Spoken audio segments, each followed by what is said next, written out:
All right, what is up, everyone? Welcome into Inside the Hoosier Mind. We are finally back, and I am back with my special guest, Yoel, the Big Dog Hyman. Yoel, how are you doing, brother? It has been a long time since I It, have had you on the show. it's been a hot minute, Tony, but it's always good to be inside the Hoosier Mind with you, and always good to be, chopping it up, man. There's so much to cover, so much to talk about. I know we've had so much of the breaking news. The thing I want to get to first, though, because we've talked about it all season. I know you had high expectations. I had pretty high expectations, and so far, I think both of us, even though I'm not a fan of this team, but you are, it's been quite a bit of a letdown, and it is about your New York Giants, who have Yes. had a pretty bad season to start with, a combined 89-17 loss in the last two games against the Dallas Cowboys. Your starting quarterback, who you guys paid a pretty good amount of money to for 4 years, started out, he got hurt with the neck injury. Now he's out with an ACL. Your backup, who was doing pretty solid for you, and Tyrod Taylor, ends up going down as well. So now you guys are being led by a rookie quarterback by the name of Tommy DeVito, who has some bright spots, but overall is having to unfortunately deal with a lot of what Daniel Jones and Tyrod Taylor has had to deal with. So give me your thoughts, sir, on everything that has been the Giants season so far. Wow, where do we start? It's Sundays aren't fun. Sundays are not fun anymore. You go into a football season hopeful for your team, whether Cowboy fan like yourself or a Niners fan, Eagles fan, Chiefs, Dolphins, whoever you root for. And usually by the first month, you kind of have a flavor like, all right, maybe it started slow. Like take the Bengals, they started off slow. Burrow was hurt. Okay, we'll turn it around. Then 8 weeks goes by, and you're like, okay, we're still not doing anything. And now our quarterback is hurt. Now our second quarterback is hurt. Now we're on our third string quarterback named Tommy DeVito. Now, I grew up in Jersey. Tommy DeVito is a Jersey guy. Mm-hmm. Tommy DeVito is the guy who delivers your pizza, not the guy who quarterbacks your football club. I'm sorry. If that sounds a little offensive, I apologize. But he's the But I hometown kid. He's the hometown hero, man. I grew up with guys named Tommy DeVito. Okay, Tommy DeVito is a cop. Tommy DeVito is the pizza guy. Tommy DeVito is a firefighter. He's not a quarterback. I'm sorry, it just doesn't work that way. Look, this kid might have had a decent, career in Illinois. He might have come out of college with a decent arm, but the game is clearly, and I know the offensive line is bad, but the Mhm. game is clearly way too fast for him. If you watch him, he's panic stricken. He doesn't have time. He doesn't know how to go through his reads. I mean, I know he's a rookie, but he's been in training camp. He's been watching tape. He's been working, during practice week, but he's clearly just overwhelmed back there. And it's hard to watch as a Giant fan because this franchise has had a lot of success, a lot of down times too. But Mhm. we've got 4 Super Bowl rings. We beat the Patriots, the mighty Patriots twice, the only team to beat the Patriots in the Super Bowl. We've had all this glory. And now the last couple of years, it's really been hard to watch. I mean, the Giants last year made the playoffs, maybe got a little ahead of schedule, got a little cocky. That's probably why they gave Daniel Jones this contract. I know was never on board with this contract. And now him being out with an Achilles gives us an out and gives us a reason to draft a new quarterback in this upcoming draft, and we're gonna get one of them because we're gonna be like probably second, third. Carolina is definitely gonna finish first, and that pick's gonna go to Chicago. The Mhm. Chicago draft a quarterback. Who knows? There's that whole Justin Fields thing. That's another conversation. Yep. But in general, the Giants have just been horrible. And it's funny because with the whole Aaron Rodgers getting hurt, going down, the Jets were the talk of the town. And they still talk about Zach Wilson a lot on sports TV, on sports radio. And the Giants are getting talked about, but they're still a little under the radar because of the Jets story and because of Aaron Rodgers going on Pat McAfee every Tuesday. Oh, I'm going to come back. I'm recovering, blah, blah, blah.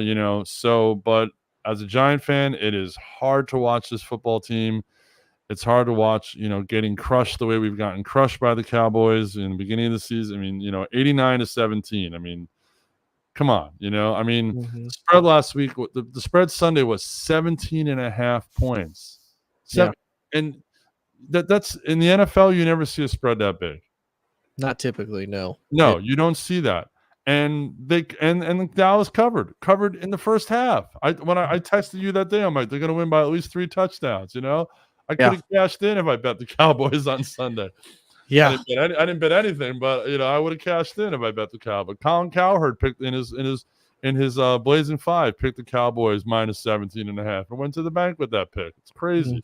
Yeah. So yeah, I'm just I'm like just rooting for the losses at this point because I want the kid out of North Carolina. Well, you want Drake May. I want Drake May. I don't want Caleb Williams. Okay. And if I may go on for a moment on why I don't want Caleb Williams. Caleb Williams got a great skill set, but you have to look at the system he's running. He's running that USC type of offense, and there are holes in his game as we've seen the last couple of weeks with some of the losses. He's not this perfect number one quarterback. I think Drake May has a little more of an NFL body, NFL mindset. I think he can play in the pocket more. I think the game can come to him a little bit better. I just like what I see on the field a little more out of Drake May. Now I know, we went with an ACC quarterback, with Daniel Jones, but I just like what I see in May a little bit more than Williams. I don't know why. There's something about that kid. So, let's suck for May. That's my mantra. Suck for May. Suck for May. Okay. Well, and yeah, that was actually going to be one of the things that I was going to ask you, and this is kind of a two-part question, but we'll kind of hit that first part. Right. A lot of people have Caleb Williams touted as the number one quarterback. A lot of guys, I know Nick Wright on First Things First has Caleb Williams already in as like one of the top NFL quarterbacks the minute that he gets drafted. Right. And of course, we've now since heard there's potential that Caleb may not even come out of college, Right. become out the end of this year, depending on who's available to potentially draft him. Is it Chicago? Is it Arizona? Is it New York? Now, we did know that New York was one of the places listed that Caleb said that he would actually go and play for when it comes to the Giants. Right.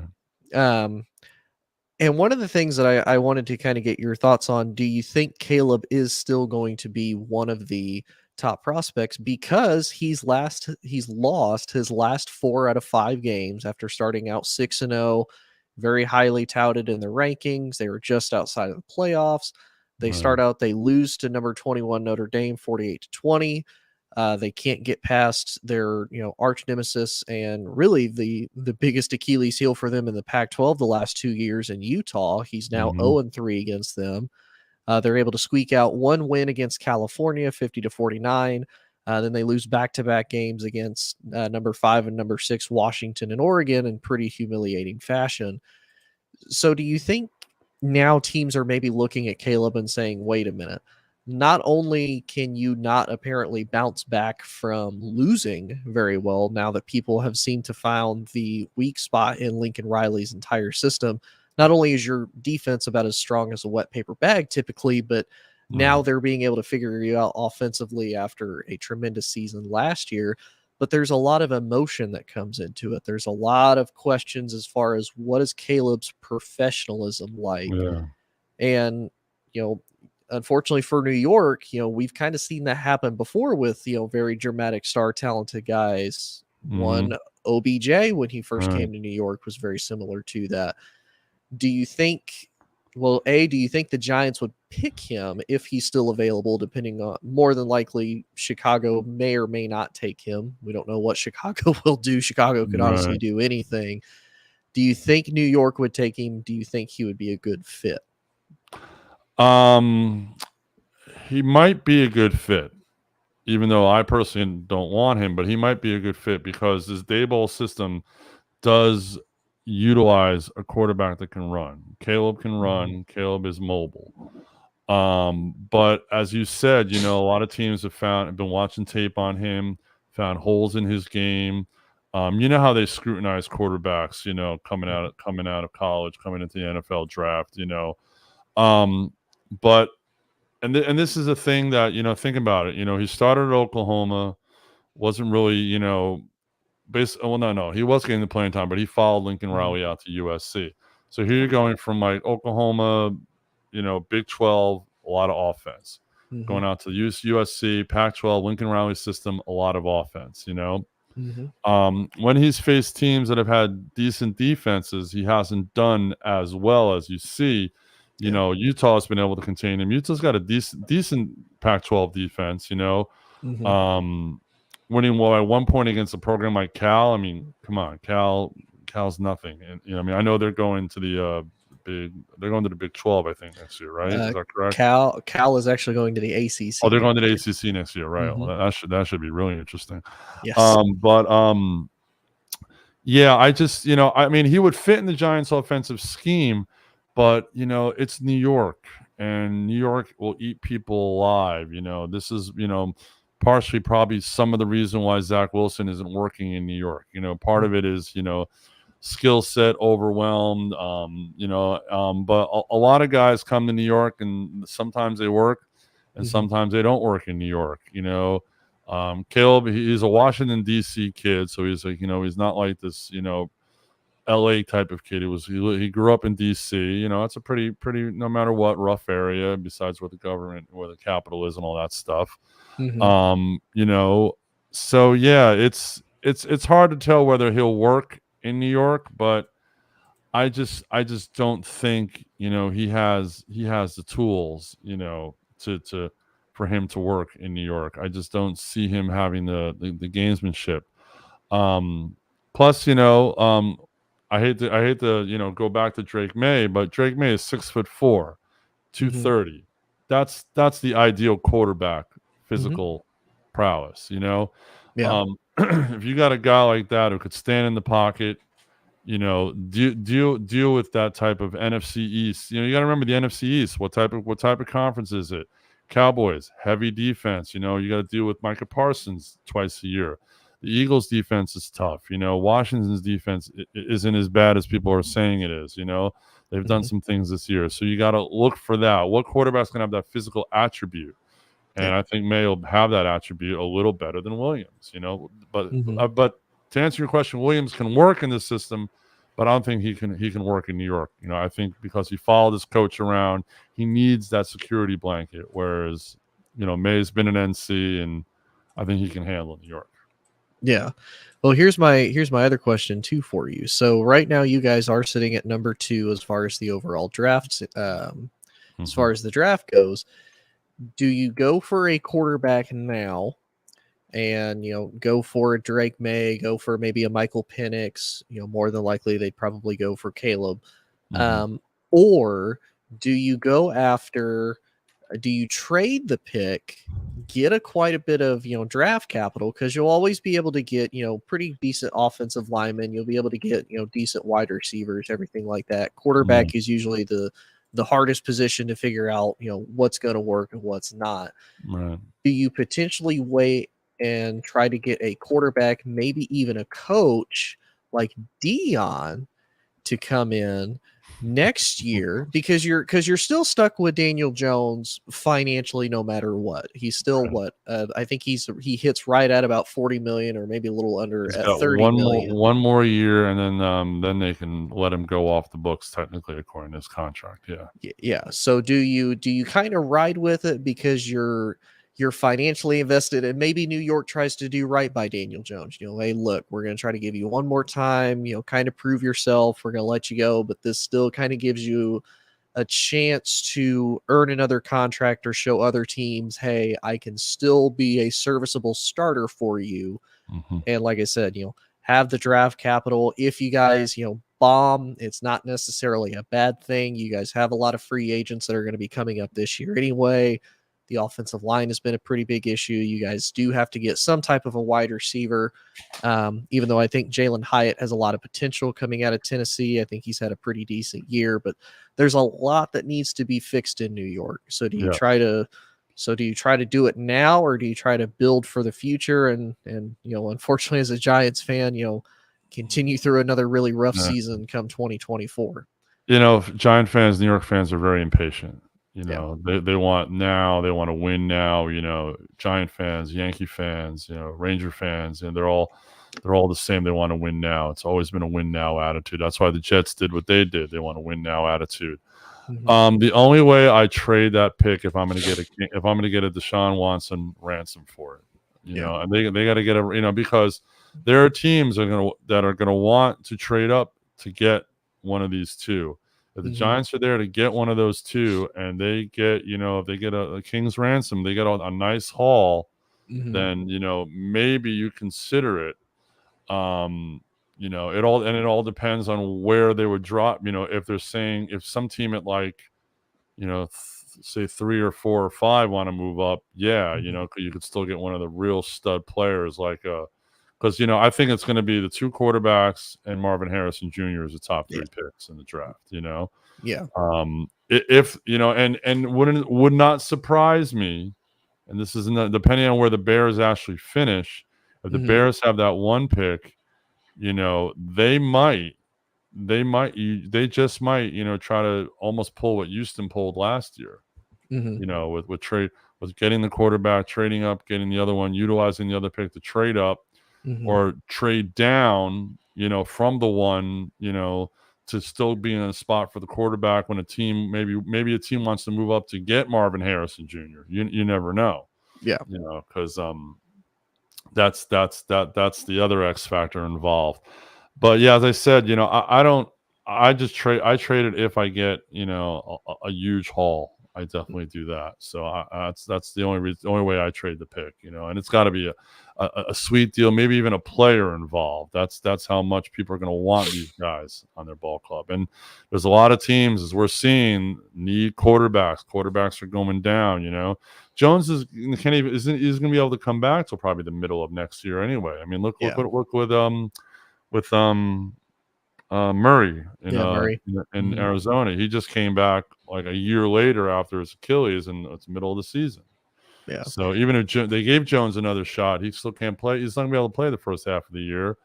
Tyrod Taylor, when healthy, can play. Mhm. When healthy, Yeah. we've seen him time and time again. Injury issues, injury problems. Quarterbacks in this league are at such a premium.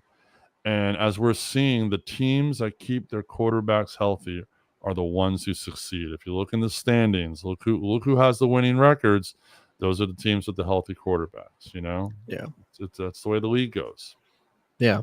And it's crazy too with the amount of teams we're going to be looking at that are going to be needing quarterbacks too. I mean, the Patriots are more than likely going to Hmm. move off of Mac Jones. The Yep. Giants are, quarterback shopping. The Bears are potentially going to be quarterback shopping. Washington may or may not be. Right. The Raiders are going to be quarterback shopping. The Packers may or may not be quarterback shopping. Like there are so many teams that are going to be looking. So you never know. You guys might you might get a king's ransom or get a pretty Right. good player for somebody depending on how aggressive that team wants to be or how close they feel they could quickly rebuild back or be able to get free agents or how quickly they have everybody locked up at least financially or be able to move pieces around. Oh, for sure. Speaking of quarterbacks, where do you stand with Dak Prescott right now? Because as you've seen at home, he's done real well, but on the road, it's like almost a Jekyll and Hyde with the home and the road with him. Yeah, they're Dallas is 17-0 or not 17. Yeah.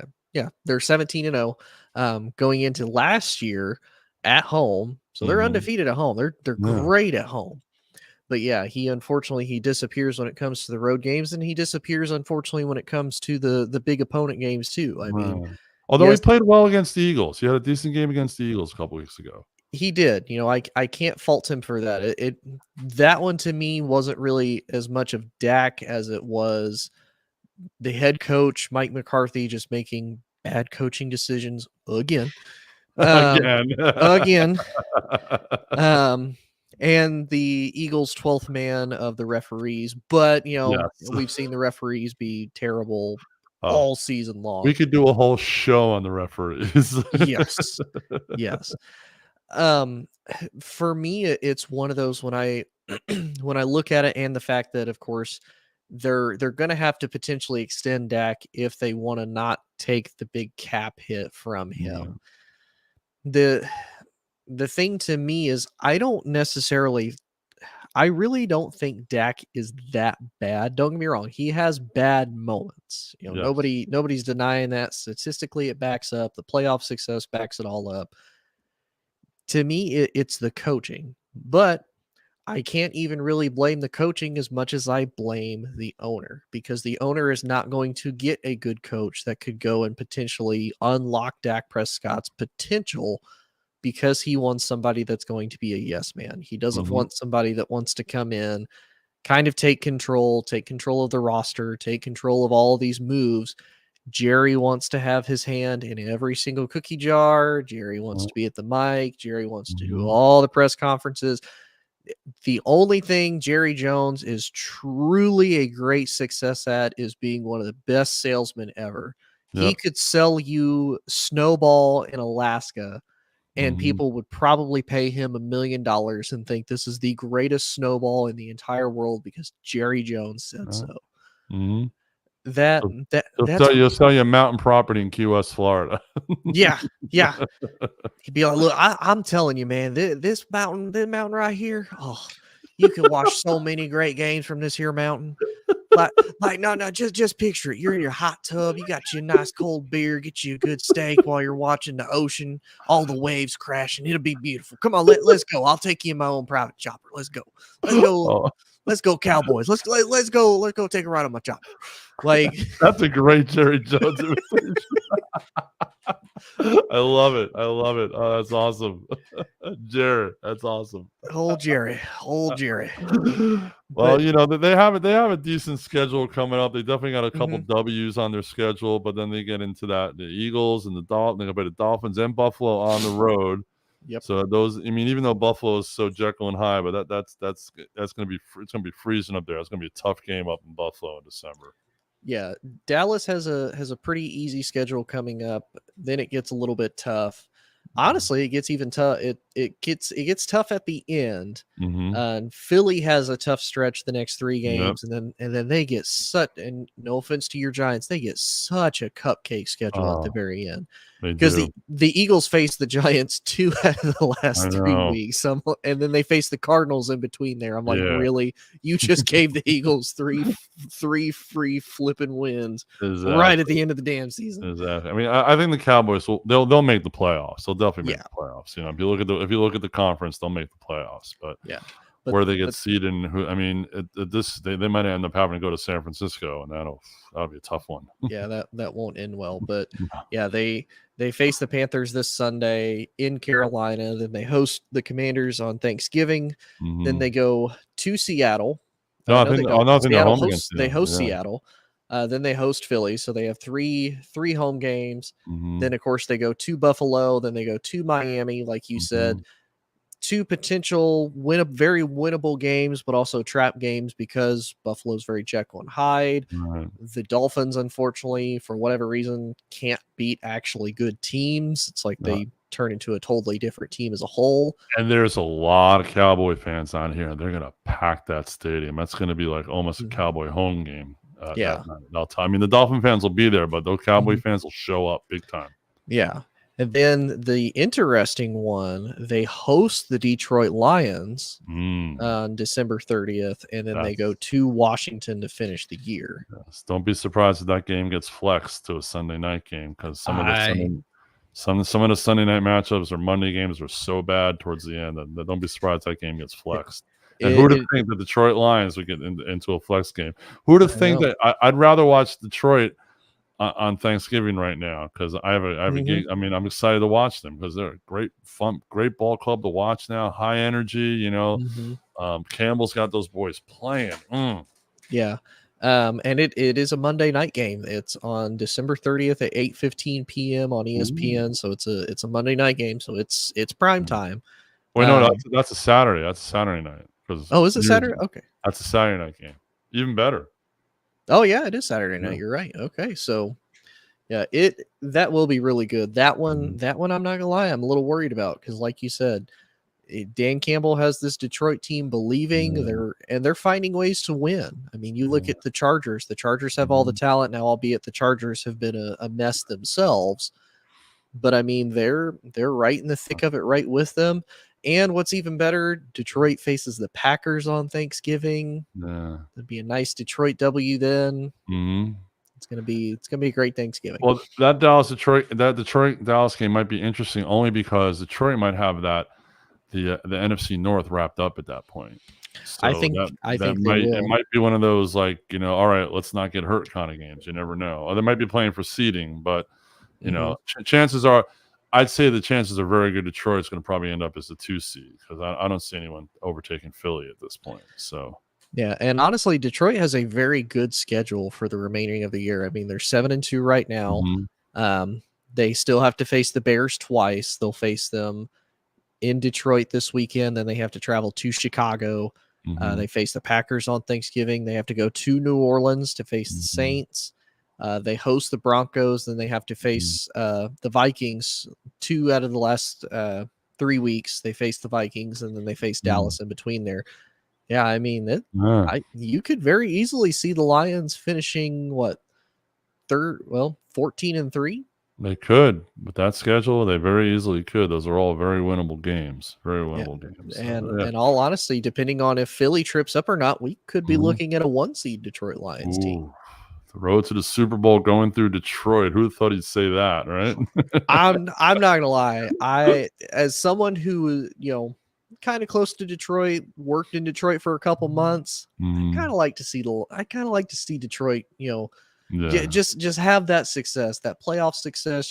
Ford Field would be rocking. Oh, Lions fans are gonna be absolutely nuts if if they the if they playoffs ever go won a through Super there. Bowl, they'd burn the city down. Unfortunately, I hate to say it. They would go crazy in Detroit. Um, They haven't had a championship since, let's see, the Tigers haven't won in a long time. The Red Wings probably. but the Pistons back in the early Pistons, 90s, 2000s. yeah, something like that. No, Yeah. Pistons in the 9 no, well, no, the Pistons did beat the Lakers in that one final, like, yeah. Hmm. It'll be interesting to see, yeah, it's gonna be fun, good watch, good football to watch. Yeah. Well, we'll actually stay in the state of Michigan, and we're going to Mhm, talk about the University of Michigan with the Wolverines and all the scandals that have come mhm, with Michigan. And Michigan, for whatever reason, seems to be the target of the NCAA, even though the NCAA has no true power. But, they're at minimum, they're the target of the Big Ten. And of course, mhm, every Big Ten team that is in the conference at the current moment hates Michigan, right, rightfully so. Um, but they are slated to make the college football playoffs right now. They're steamrolling on everybody, but Jim Harbaugh is not there. He can be there throughout the week, but he can't be there on game day. They're fighting an appeal for that. What's your thoughts on the Michigan scandal? Do you think that it's handled correctly? Do you feel that it's, kind of mishandled? Do you think they're kind of picking on Michigan? What's your thoughts? Harbaugh's a very interesting character, as we all know. He was, Mhm. as an NFL coach, if you remember him when he faced his brother at the Super Bowl, John was Mhm. one way, Jim was another. So he's an interesting character. I think, this whole thing with the sign stealing scandal, I mean, who's to say other ball clubs aren't doing it? They Mhm. just haven't gotten caught. It's the same way in the NFL when a lot of other things have, the Patriots were picked on because, they were the Patriots, they were winning. Mhm. They supposedly got caught, but didn't deter them at all. They moved forward and still won championships. I think it's something that they're just finding a point to pick on Michigan because of the high profile of the program, but you know, it's obviously not deterring them because, they went out, on a tough road game last week and they won. They Mhm. dominated Penn State if you were looked at it. Yeah. It was a dominant win. Obviously, James Franklin made some stupid coaching errors with that 2-point conversion. I mean, Yeah. it's like, analytics be gone. Just do the math. Kick the extra point, you'll get the 2 points later, but Yeah. whatever. I mean, it's all as the Big Ten comes down every year. It comes down to Michigan and Ohio State, the last game of the year, and then the winner of that side plays the cupcake on the other side, and Mhm. and gets the bid. Um, am I impressed with Michigan for the Penn State win? Yes, but for the rest of their schedule, no. They've had a very soft schedule. If you look Mhm. at their out of conference schedule, they played, like roast beef Tech. I mean, it's ridiculous. Yeah. They haven't played anybody, so it's hard to judge. It's hard to judge if these teams are as good as they say they are. I mean, Ohio State at least beat Notre Dame. That's a Mhm. much better out of conference win. Florida State went into Clemson and won in Clemson. Florida State beat LSU. A much Mhm. better out of conference win. Georgia's had a soft schedule. If you look at Georgia's schedule, Yeah. the fact that they stepped up and actually beat a conference opponent decidedly this past weekend, although it was Lane Kiffin, and Lane Kiffin is very overrated, but that's besides the point. Um, you know, but I'm getting off topic. The point of Michigan is, are they making a big deal out of it? Probably. Do other schools do it? I'm sure every school has a way of doing it. They just got supposedly caught, and they're just trying to make a big deal out of it. But the fact that Harbaugh can practice all week and not be on the sideline, I mean, it's not really much of a suspension, because he's telling his assistant coach, this is what we do in this situation, this is what we do in this situation. And who knows if there's not some sort of communication going on of some sort. I mean, if they're able to hide the sign stealing thing for so long, who knows if there's not a clicker, or if there's not a signaler, or if there's not something. I mean, there Mhm. could be anything. I mean, we'll truly find out what Michigan's all about next week. I think the Ohio State game, I think that's in Michigan though next week, if I'm correct. Yes. Yeah, Mhm. they did beat them at the Horseshoe last year. Yep. So that's what it's going to come down to. And if look, they win out, then they go to the Big 12, Big 10 championship game. They'll probably win that. They'll Mhm. get their postseason bid. Harbaugh will be back. And if they win, all Michigan will just be able to put up their middle fingers, and all the Michigan alumni around the country, Rich Eisen, who's an obnoxious Michigan fan, as we've heard. I have Mhm. a very, very good friend, my buddy Barry, who lives, breathes, every sentence ends with "Go Blue." I love that. He's one of my oldest friends in the world, but it's like, dude, bring it back a little bit. Um, you know, Right. so it's just like, they're just, it's time to pick on the big program. I read an article that Michigan was thinking, because of all this, they would even change conferences. Like, could you imagine Michigan not in the Big Ten anymore? I mean, Yeah, that'd be crazy.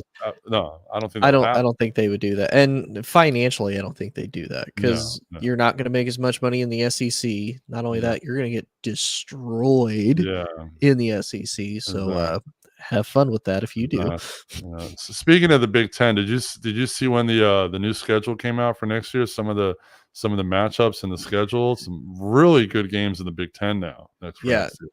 I will say, much to your point with Michigan having pretty much nothing but a cupcake schedule next year, oh my Yeah. god.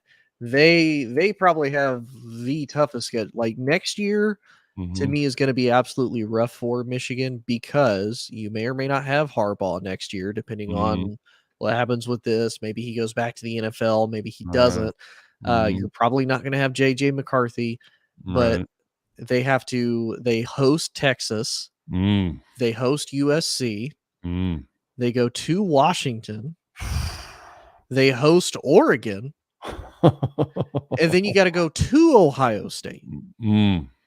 That's a tough schedule Like, right there. you have Oregon, who Mm. is a top 6 team, Right. Washington, top Right. 5 team, Does, does, USC, yeah. you Does, know. does, does the playoffs start next year?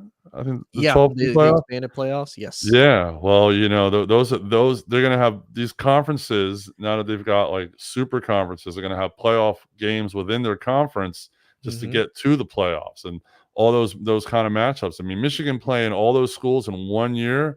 Yep. I mean, they're really going to show what this program is or isn't made out of at this point, because they're not going to have as many cupcakes on their schedule for sure. That's going to be some good Saturday football right there. Yeah. Now their only benefit is most of their games are at home next year. Hmm. Like I said, Washington is their first away. So the first 5 weeks they don't leave Ann Arbor, they stay there. So they host Texas and USC. They travel to Washington to face the Huskies. They have a bye week. Then they go to Illinois. They host Michigan State, host Hmm. Oregon. They go to Bloomington to face Indiana. Then they host Northwestern. Then they travel to Ohio State. So they could potentially win a lot of these matchups, but man, that is a rough schedule for Michigan. I'm not Well, upset because I kind of want no, to see Michigan fail, but no. great games, and I mean those noon kickoffs. Michigan's going to Mhm. be a lot of those windows when they're at home. Yep. Obviously the West Coast, they're not going to start those West Coast games at 9 a.m. local times. They'll be playing in the 3:30 or the prime time spot. Yeah. But we're going to see a lot of noon kickoff in Michigan next year. That's for sure. Yeah. Yeah. But it'll be good. I will say this about Michigan because I know a lot of Michigan fans are upset about Harbaugh, being suspended, the timing that they did it, that basically, oh, they didn't let us have enough time to be able to file an appeal. They're trying to file a restraining order against the Right. Big Ten. Because that I'm like, wait a minute, you're trying to file a restraining order against your boss for punishing you for doing something wrong when the punishment is the equivalent of like staying after work an extra hour. Right. Like, come on. It's You know, not much. you're I mean, it's not much of a punishment. Yeah, your head coach can't coach the actual game, but he could still practice. I mean, like the whole week. Like yeah, you still having 5 out of the 6 days that truly matter. Like, do you right. really Yeah, like the funny thing too is they're not even denying that he didn't do it. They're not right, denying the fact that it happened. They're just, oh, this isn't fair. What do you care? right, Your team is rolling. What do you care? Oh, you exactly. care because you're afraid without Jimmy you might not beat Ohio State, and Right. then you're gonna fall out again, and then you're gonna be irrelevant again. Um, I will say I think what may end up happening, and I think why Michigan is quote unquote being targeted is because they had the issue just earlier this year that the NCAA found with Jim Harbaugh potentially having recruiting scandals with the offering a cheeseburger whole scenario that was blown out of proportion, whatever. However that may or may not land, whether he's guilty, not guilty, whatever the case may be, it's kind of looking at it like you haven't been, convicted of doing anything wrong, but you have all of these charges pending against you. So you have a history of being accused of stuff, and it's like, okay, well, wait a minute. Why are you doing all of this stuff this year?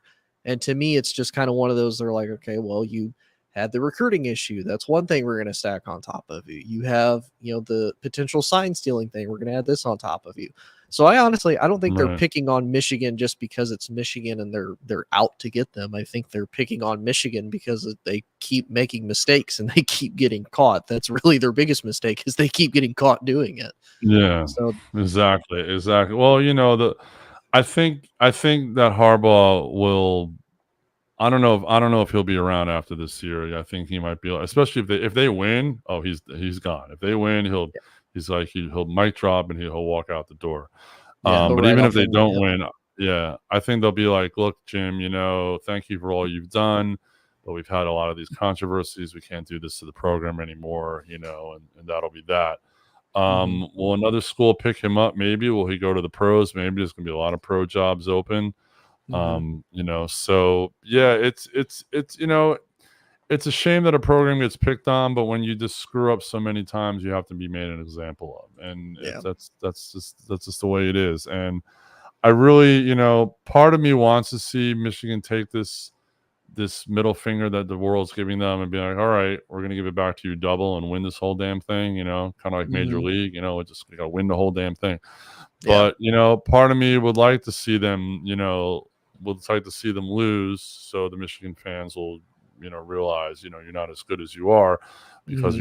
your cupcake schedule, but you know, who knows? I mean, they've got talent. They've got good talent on that team. McCarthy's a good quarterback. They've got a good Hmm. running back. Their receivers are good. I've watched a little bit of them all year. So, these guys can play. And, but watch out this week. They're at Maryland. They're favored by 21. If I was betting, I would take Maryland into points this week. I really don't think. I think it's going to be a lot closer because I think they're definitely looking to Ohio State. And I definitely think, the whole thing with Harbaugh went down like not even 24 hours before the game last week.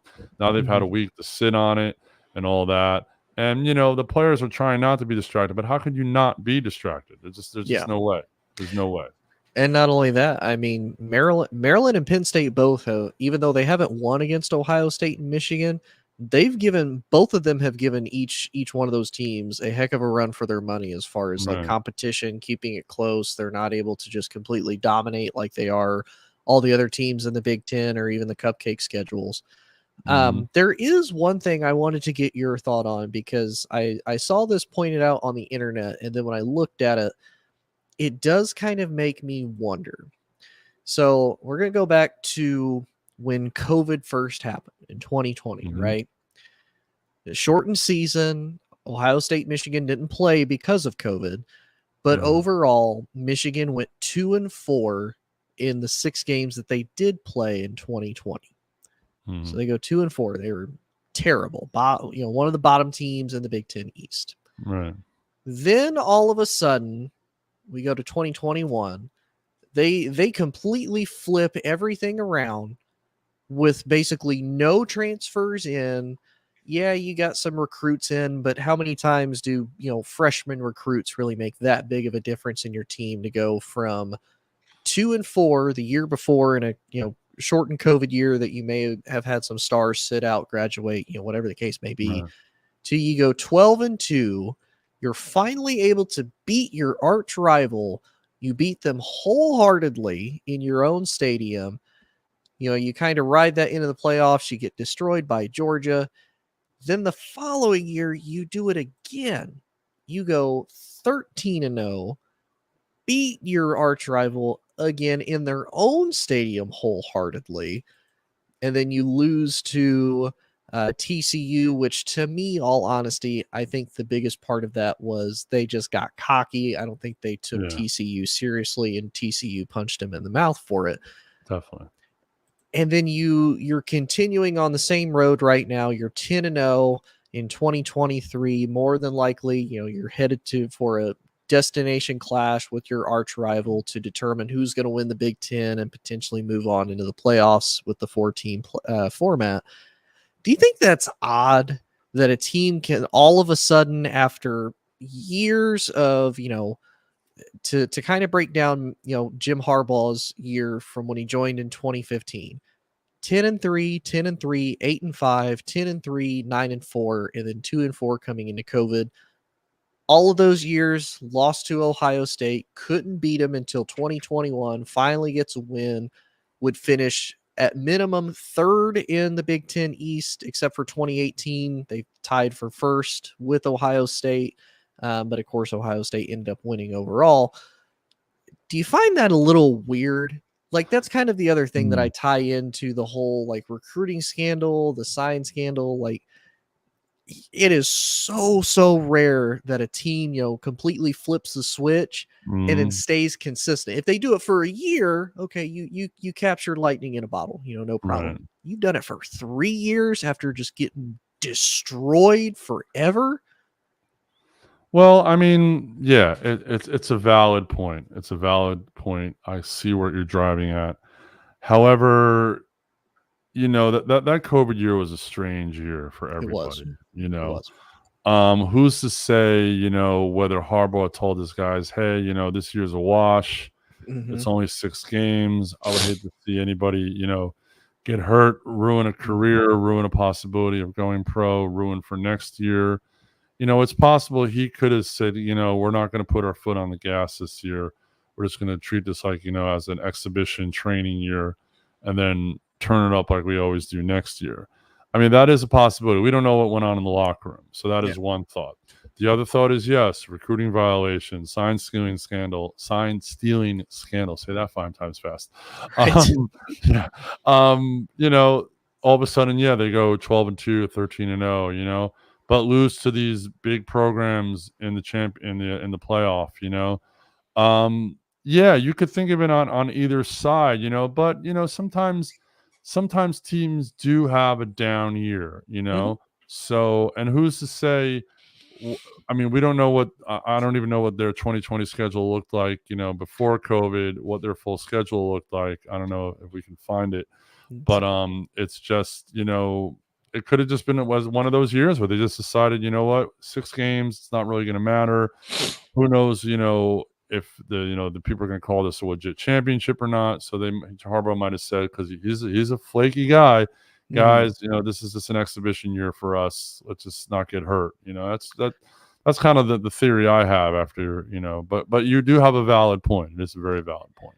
So here was supposed to be their schedule. Mhm. So they didn't play until October 24th. Right. And of course, I say I don't know what their full schedule was supposed to be, but of course, it only ended up being in conference. They went to Minnesota, who was ranked number 21. They won actually Mhm. 49-24. Mhm. Then they lose to Michigan State Mhm. 27-24. They lose to Indiana, who was having a fantastic year that year, Right. 38-21. They lost to Wisconsin 49-11. Wisconsin scored 49 points in a game. Wow. Right. Yeah. They beat Rutgers 48-42 in 3 overtimes. And then November 28th, they faced Penn State and lost 27-17. They, of course, scratched Maryland, who they would have played December 5th. They would have faced Ohio State December 12th, and then they would have Mhm. finished the year at Iowa. And, of course, they scratched the last 3 games because Right. they didn't matter, and with COVID and whatnot. So yeah, to me, like you do that, and then all of a sudden you just come back. Like that to me is where it's like that's a little weird. And you're Yeah. right, there are a lot of the guys that are here currently on the roster that were there. They were either freshmen or they were sophomores, so they had a Mhm. lot of the talent kind of there Right. already. They had pretty decent guys, but And again, who knows what kind of anxiety the players had as far as yeah, COVID goes. You don't know. The hmm vaccine wasn't out yet. Some of these players might have been a little tentative because, football, you're hand in hand, face to face, spit, body sweat, all sorts of crap flying all over the place. You don't yeah, know what kind of apprehension these kids might have had, so we don't yeah. know. But I don't know. Overall, though, it's like that's just weird to go from not being great to consistently being. Again, that's the big thing for Yeah. me is the consistency. If it was a 1 year thing, okay, I Yeah. get that. But consistent, that's where I'm like, that's a Well, little suspect to me. they've had a couple of stud players go through Michigan like that. Adam Hutchinson was a stud ball player coming out, and he's Hmm. continued to do that in the NFL. So, Yeah, yeah, you could go either way with it. You could go either way, but you do have a valid point, very valid point. yeah, and we'll stick with college, and we'll talk about our last college topic real quick. Um, so Jimbo Fisher got fired after a win against Mississippi State. Uh, a pretty dominant win at that, to be honest with you. I'm going to look up the score real quick. Mhm. Um, Dominant win against Mississippi State. Come And to didn't the find, Mississippi State coach get fired too? The interim coach, yeah, he got fired. Well, he became their new coach at the beginning of the season. He was named their permanent coach. right? He got fired though 1 day after After Jimbo Jimbo, Fisher did. Even though yeah. Jimbo Fisher got the win, he got Mhm. fired first, which is yeah. Texas A&M won 51-10. So dominant win. Apparently, the Board of Regents came together on Thursday in a meeting and said that Jimbo was going to get fired. And basically, Jimbo walked away, as you put it, with a middle finger in the air to Uh-huh. Texas A&M. Like, okay, fine. Well, we'll walk away with the win over Mississippi State. So, to you, Texas A&M in the heart of the SEC country for a while there, they were the only Texas team in the SEC, aka Uh, the mini NFL pipeline that it is. yeah. Do you think Texas A&M is the toughest job right now in college football, and do you think anybody should even try to go after that job? Well, as far as the toughest job in college football, I'm not sure. Because they play in the toughest conference in college football. Mhm. So, any job in the SEC to play Alabama and Georgia is a tough job. So you could look at it that way. Would any coach want to go to Texas A&M? Look at the check they wrote Jimbo. They've got money. Mhm. They've got money. Well, and I'll take here's that money. You want me to coach? I'll take that money. Hey, Sure. I even said if they put that job on Indeed, I will apply. I will apply tonight the minute Yeah, they put that exactly. job on Indeed. Well, the reason why Exactly. I say the toughest, to your point, they have a lot of money, they're usually top 5 in recruiting, like nationally Yeah. top 5 in recruiting. And, we don't know, maybe it was Jimbo not being able to make the guys work together, maybe just not being able to get it to click, but they have the talent there on the roster. They just can't make it work. And the reason why I say it's the toughest is because if you're a head coach coming in, Texas A&M fans, they're probably a little antsy. Like, wait a minute, we have all this talent, we've got the money, we've got the brand. We can't get over the hump of beating Georgia, beating Alabama. Right. That to me is where I think it's the toughest. It would kind of remind me of like James Franklin with Penn State. Like, Right. you're a really good coach, you can beat everybody else, Mm-hmm. but when are you going to elevate us to take us to the next level to beat the big boys, or do we need to look for somebody else to hopefully elevate us to get us to that point? Well, that was the main reason they got rid of him, because they Yeah. just felt that he wasn't getting elevated, and they see who's coming to the conference. Texas and Oklahoma are coming to the conference. Two huge flagship programs. So it's like, all right, Jimbo, now you can't beat Alabama, you can't beat Georgia, you can be able to beat Texas, you can be able to beat Oklahoma. And sometimes a voice gets stale in the locker room, and no Hmm. matter how much money you're paying them, if the players aren't responding, I mean, what are they? They're like 6-4 this year, Texas A&M, if I'm correct, right? Yeah, Something they're like that. 6-4. They're fourth in the SEC West as it stands currently. Right, exactly. And they've lost to I know they lost to Alabama, they lost to They Tennessee, right? Tennessee, and they lost to number 10 Old Miss, and all of them were close games. I mean, they were all Yeah, within one score, and they lost to Miami. They lost to Miami pretty badly yeah. early in the season, And we've 48 to seen and we've 33. seen the brain farts Miami's had over this season. Although I Yeah, feel bad for that kid who broke his arm the other night against Florida State. That was ugly. But that was bad. that's Yeah, that was beside really bad. that's beside. Yeah, I mean it's a tough job, but someone's going to take that job. I don't know. I don't know who. There's all these rumors swirling. Oh, Dion should go to Texas A&M. He's not going anywhere. He came out today and basically said, I'm staying. My family's here. He said, I get my mail here. I pay my taxes here. All this stuff. My kids are here. 1 year, and he's not going to leave that program. The amount of money he makes that program, it's he's not going to leave to go to Texas A&M, because if you can't win in the Pac-12, you ain't going to win in the SEC. I'll tell you that much. Well, So. and let's be honest, I would argue this year the Pac-12 is much more difficult than the Oh, SEC right now. much. I mean, you And got 3 teams in the top 12. Oregon, Washington, and Oregon Oregon State, right? State, yeah. Mhm. Yeah, And you still have Utah who, back-to-back Pac-12 champs. They're right exactly. there in the thick of it. They've Exactly. exposed USC pretty well. They're having their Not swan song. It's crazy. not only that, now you can also the Colorado moving back to the Big 12. Mhm. Big 12's wide open. Texas is Wide gone. open. Oklahoma's gone. Now you do have to deal with your, former Pac-12 neighbors of Arizona State. Mhm. That's not really that bad. You just have to deal No. with Utah's coming with you. Right. Oh no, you have BYU. Oh no, UCF. Cincinnati. Yeah, UCF. You've got Baylor who's having a down Yeah. year. Oklahoma State is maybe your biggest competition next year. Kansas State, Yeah. that's about it. Like that's I know. all winnable matchups. Definitely winnable. Definitely winnable. And people were making such a big deal when Dion beat TCU in the beginning of the year, and I was like, slow your roll, guys. I'm like, it's one Yeah. game. I'm like, he's got to play, get in the conference schedule. Then his star player, I cannot remember the other kid's name, who got Uh, hurt. It was out for a couple weeks. Travis Hunter. Travis Hunter got hurt. Mhm. So that definitely deterred that team. But yeah, I don't know who's going to take the Texas A&M job. I mean, it's not the toughest job in the country, but it's definitely up there because of the conference they're in. But I think that conference, that SEC conference, is going to get real interesting now with Texas and Oklahoma in it. Mhm. It'll be interesting how they divide the conference and how they put the two divisions together. Or are they going with one full division? Or are they still saying two? I don't know. I haven't read anything about that yet. Do you know If what I they're rem doing? if I remember correctly, the talk was it was going to be basically one conference, Mhm. and each team was going to have three like permanent opponents that they Mhm. face, and then Right, everybody else was basically in rotation. right. I Well, think they better Texas. keep the Red River Robbery, I'll tell you that much.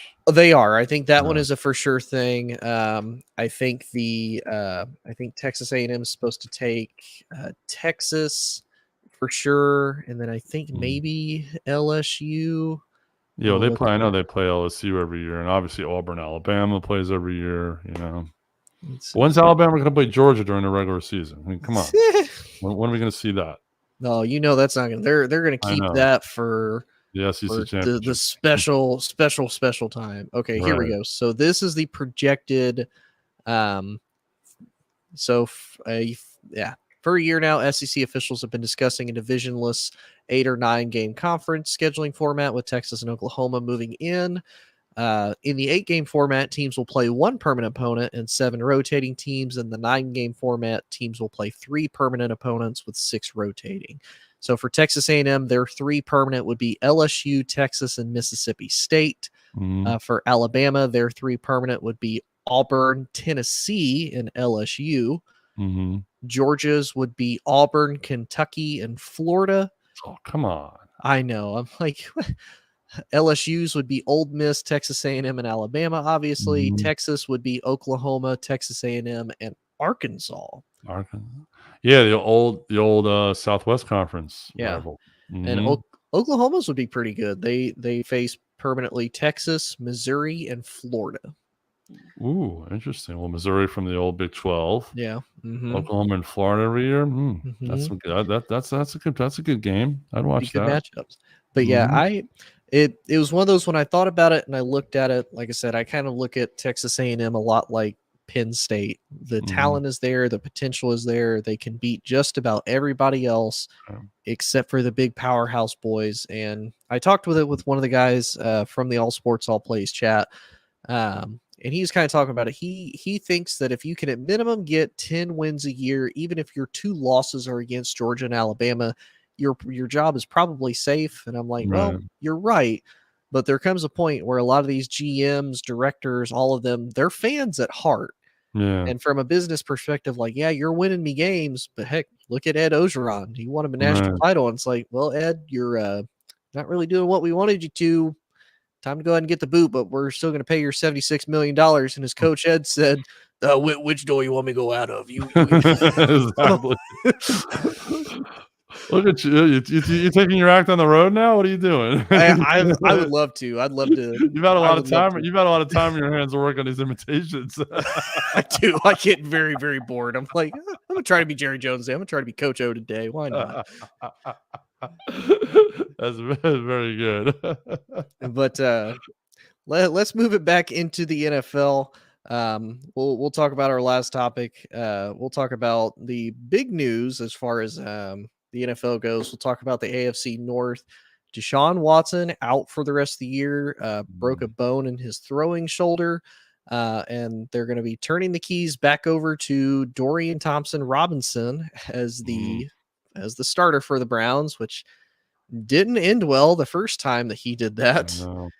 Um, because the first time he played, he faced up against Baltimore and they lost 28-3. And then they handed the keys over to newly signed PJ Walker, who actually did Mm. pretty well for him and even beat San Francisco. Beat San Francisco and beat Indianapolis. So Yeah. to you, you know, do you think the Browns are still in playoff contention? I mean, they're tied right now for the top of the AFC North. They're 6-3. Yeah. What's your thoughts on the whole Cleveland situation as it stands? Well, Cleveland is one of those cities that just can't have nice things, unfortunately. And when I heard the news this morning, and I felt bad because that Cleveland defense is tremendous. Miles Garrett is a beast. Mhm. He's playing lights out. He's having a hell of a year. Defensively, they're playing well. They've got a plus 44 point differential. and it's like, oh, Cleveland, whatever, has been the joke of the NFL for years. Mm-hmm. Um, honestly, playing they're at home versus Pittsburgh. Mm-hmm. That Cleveland crowd's going to be pumped because they're like, all right, we're 6-3, we still have a chance here. Mm-hmm. This is a big rivalry game. Pittsburgh has been winning by the luck of the seat of their pants. If you really watch the way Pittsburgh has played, they're not Yeah. that good. They say Pittsburgh's not outgained in total yards of like everything, and for exactly. whatever reason, they still have a win. They They're still not have that wins. they're not that good. If you look at the Browns' schedule, they're at home against the Steelers. They Mm-hmm. go to Denver. They go to LA. This is the next 4 games, and they're home against Jacksonville. Yeah. If they can go 2-2, they'll be okay. Yeah. But that's what they need to do. Which games will they win? Really hard to tell because who knows how the rookie's going to play. Don't be surprised if the rookie's not playing well by halftime. PJ Walker's back in the game. You never know. They might Mm-hmm. rotate back and forth. It might be one of those system goal line play. PJ's in or whatever. Who knows how they're going to coach this team. Yeah. Deshaun Watson. That trade they made for him. We talked about this early in the show about the King's ransom they gave up for Deshaun. He was really hitting his stride. Mm-hmm. And for him to go down like this, it's like, ooh, it makes the trade look bad. It makes you think, that people are saying today, oh, this could be one of the worst trades in NFL history. Well, if Deshaun comes back next year and plays well, maybe not. But Yeah. yeah, for a team that's 6-3, in playoff contention, to have your star quarterback goes down, who's playing well, who toughed it out last week against Baltimore. That was a hell of a performance in the second half. Yet I think it was 14 Yeah. out of 14 in the second half.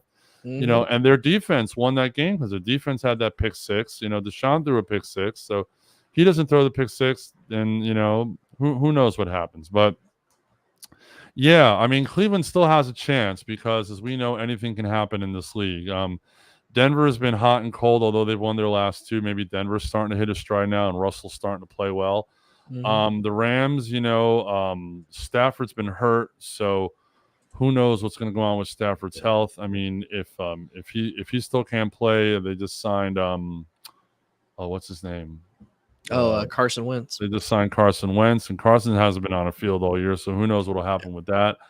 And then for them to go into Jacksonville, as Jacksonville proved against a high-powered defense, Mm-hmm. I mean, they looked stymied as hell against San Francisco. Respectively, my boy Jonathan was out the game. He says Niners Nation showed up in Jacksonville, and I'm like, Mm-hmm. what? I'm like, that's like 4,000 miles away. They showed up, and it was crazy over there. Doesn't matter. The 49ers faithful. They're like exactly. Pittsburgh. They're like Dallas. They will go Yeah. anywhere they need to. I didn't think they'd come to Jacksonville. I mean, there's nothing to do in Jacksonville. But, so maybe hang out with our boy Ray. Shout out to Ray. But Yeah. anyway, yeah. So they could make it because then after Jacksonville they play Chicago. Chicago might be tanking for a pick there. They play at Houston. Houston's not a rollover as we're seeing. So C.J. Stroud looks like the real deal. He does, and that they've got a good young team there, and he's got a good left tackle, offensive line. Yep. Then they play at home against the Jets. That's a win. Yeah, they I mean, you're good. I think you need 10 wins at least in the AFC to possibly make the playoffs this year. Yeah. 9-8 is not going to cut it. 10-7 they might get a 6 or a 7 seed. Yeah. I really kind of hope they do. I like to see this team do well. I like to see a player like Myles Garrett and his potential be able to, have a national stage, and show what he could do. But it's all going to come down to the quarterback play. Can this rookie turn around after a bad performance? Is PJ going to have to come in? We talked off air earlier. They had Josh Dobbs. Now Josh Dobbs is looking like the money for Minnesota now. So the savior for him, the savior for Minnesota. Exactly. And who would think we'd be talking about Cleveland Browns football on this podcast? But we are, and they have a shot if their quarterback plays well because they've got the tools. And Njoku's a hell of a tight end. They've got the tools on that team. I was getting ready to ask you if I would have told you 10 years ago that in 2023 The Browns are going to be the 6th seed in the AFC as it stands. The Detroit Lions are going to be number 2 in the NFC. And New England is going to be at the very bottom of the AFC. At any point, would you believe any of those Nope. phrases that would come out of my mouth? Nope. But I wouldn't have believed it. But then again, what's happened in this world the last 10 years, I don't believe half of it's happened anyway. So That's fair. That's fair. I mean, we've had a pandemic, we've had a contested election, we've had it's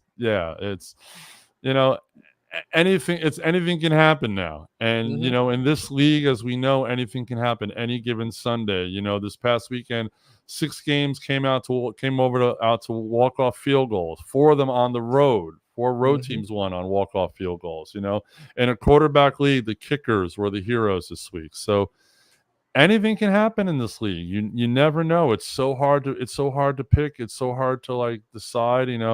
This is why, as much as I love to bet football, I don't bet a dime on it, because I know you can't pick this league. It's hard. It's hard to pick this league. Gamblers just say, "Oh, I have a 55, 56 winning percentage." Well, that's not much. It's not much over 500. So yeah. Yeah. Dude, the last few times I've bet, I was so mad last Monday night, this past Monday night, with the Jets versus the Raiders, because I thought, oh, there's got to be at least one touchdown from either team. Yeah. Nope.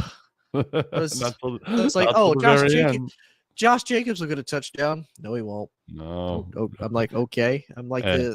How many people bet on CMC getting a touchdown this Sunday? You finally get a touchdown, Yeah. Let me see if I can bring mine up. It was like super easy. I was like, oh, this is a small payout. It's a little bet. Like, yeah, it's a safe bet. It's fine. Nope. The only bet that I got ever so far was I made like a $5 bet. I got $25 back because I was like, oh yeah, CMC will have 10 rushing yards the first drive. I'm like, that's an easy bet. No problem. Got that one. Nothing since. I paid 5 to 1. Wow. Yeah. It was like, oh yeah, like Daniel Jones will get some type of a touchdown. No, he won't. No, you gotta be. Yeah, literally. I was like, so I had Josh Jacobs to get any type of a touchdown. He didn't. Michael Mayer got the touchdown. I was like, Breece Hall will get about 60 yards. That's pretty fair. That's reasonable. Nope. Jacoby Myers will get about 40 receiving yards. Nope. I'm like, you have got to be kidding me. Like, you gotta be kidding me. Oh, you can't pick this league, man. And meanwhile, on top of it all, no matter what, Kansas City's still on top. They have the very, their receivers are like fair to middle and at best. It's the Travis and Taylor show over there, and yet they're still on top. And if the way things are going, it's still going to be the Arrowhead Invitational, Yeah. Yeah, and unfortunately, Philly is still on top of the NFC as it currently stands, which is bothersome to me, but it is what it is, unfortunately. Yeah, but Big Dog, it has been a blast. Sorry, no, go ahead. You're just cutting out a little bit at the end. But it has been a blast with you guys, sir. Appreciate it as always. Love the show. Jay also brought it up. He was bring it. I do as well. But let everybody know where they can find you, good sir. You can find me on Instagram at Yoel Hyman Music. I'm a professional musician. That's what pays the bills, but sports is my passion. I'm on YouTube as well. And, it's all over the place. Just put in Yoel Hyman. You'll find me anywhere. All right. Well, I appreciate everybody listening in, tuning in. Like I said, man, it's been a great show. Appreciate having you on. We'll have to see if we can hopefully do it next week with the holidays and whatnot. We'll see. But everybody have a good night, and we will see y'all later. Peace. See ya.